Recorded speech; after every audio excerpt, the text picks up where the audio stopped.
ዛሬ ጥብቅ የጥንቃቄ መልእክት ለቲክቶከሮች፣ ለኢንፍሉዌንሰሮች፣ ለታዋቂ ግለሰቦች እንዲሁም ደግሞ ወደፊት ታዋቂ ሆኜ ፎሎወር አግኝቼ ማስታወቂያ መስራት እፈልጋለሁ፣ በዚህ አይነት መንገድ መተዳደር እፈልጋለሁ ብላችሁ ለምታስቡ ወጣቶች እንዲሁም አንጋፋም ልትሆኑ ትችላላችሁ። በአጠቃላይ ግን ሶሻል ሚዲያ ላይ አክቲቭ ሆናችሁ ወደፊት ገቢያችሁን በዚህ ነገር ላይ መሰረት አድርጋችሁ ወይም ደግሞ በማስታወቂያ ገቢ ያገኛለሁ ብላችሁ ለምታስቡ ሰዎች ትልቅ የጥንቃቄ መልእክት ልነግራችሁ ነው። ይህንን ቪዲዮ እስከ መጨረሻ ተከታተሉት።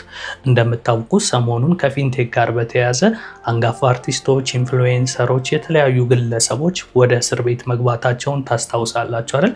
ስለዚህ ሁልጊዜም በምታደርጉት ነገር ላይ ጥንቃቄ ማድረግ አለባችሁ። ታዋቂ ስለሆናችሁ፣ አዋቂ ስለሆናችሁ ጥፋት ካጠፋችሁ ከህግ ተጠያቂነት ታመልጣላችሁ ማለት ስላልሆነ የምትሰሩትን ስራ እንዴት መስራት እንዳለባችሁ ነው በዛሬው ዕለት የምነግራችሁ።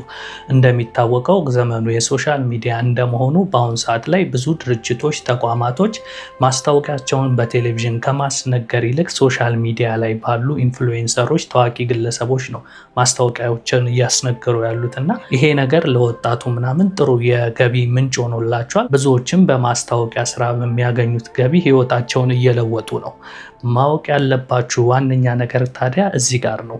ምንጊዜም ድርጅቶችም ሆኑ ተቋማት ወደ እናንተ ማስታወቂያ ሊያሰሩ ሲመጡ ገንዘቡ አያማላችሁ ወይም ደግሞ ዛሬ የምታገኙት ገንዘብን አይደለም ማሰብ ያለባችሁ። ለነገ ህይወታችሁ፣ ለቀጣይ ህይወታችሁ ነው አሻግራችሁ ማሰብ ያለባችሁ።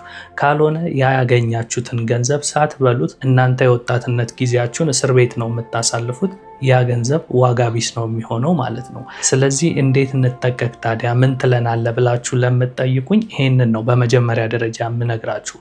አንድ ድርጅት ወደ እናንተ በሚመጣ ሰዓት ንግድ ፍቃድ አለው ማለት ህጋዊ ነው ማለት አይደለም። ብዙ ሰዎች እየተታለሉበት ያሉትና ለብዙ አይነት ችግር እየተጋለጡ ያሉት ያንን ማስታወቂያ የሰራውበት ድርጅት ንግድ ፍቃዱን አይቼ ነው ማስታወቂያ የሰራውት ስለዚህ አያስጠይቀኝም ብለው ነው የሚያስቡት። ታዲያ እዚህ ጋር ነው መጠንቀቅ ያለባችሁ። አንድ ድርጅት ንግድ ፍቃድ አለው ማለት ህጋዊ ነው ማለት አይደለም። ንግድ ፍቃድ ለማውጣት እኔም እናንተም ሁላችንም ነገ ጠዋት ተነስተን ንግድ ፍቃድ ማውጣት እንችላለን። ዋናው ቁም ነገሩ ያወጣነው ንግድ ፍቃድና እየሰራ ነው ያለነው ስራ አንድ አይነት ነው ወይ ነው።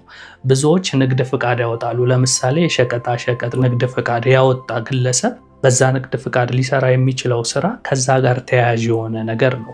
ለምሳሌ ዘይት፣ ሰዎች ለዕለት ተዕለት ግብአት የሚጠቀሟቸው የምግብ አይነቶችን ምናምን ነው ሊይዝ የሚችለው ያ የንግድ ፍቃድ። ያ ሰውዬ ግን በህገ ወጥ መንገድ መኪና ቢያስመጣ ወይም እናንተን ያሰራችሁ ማስታወቂያ የመኪና ቢሆን ንግድ ፍቃዱን አይቼ ነው የሰራሁት ብትሉ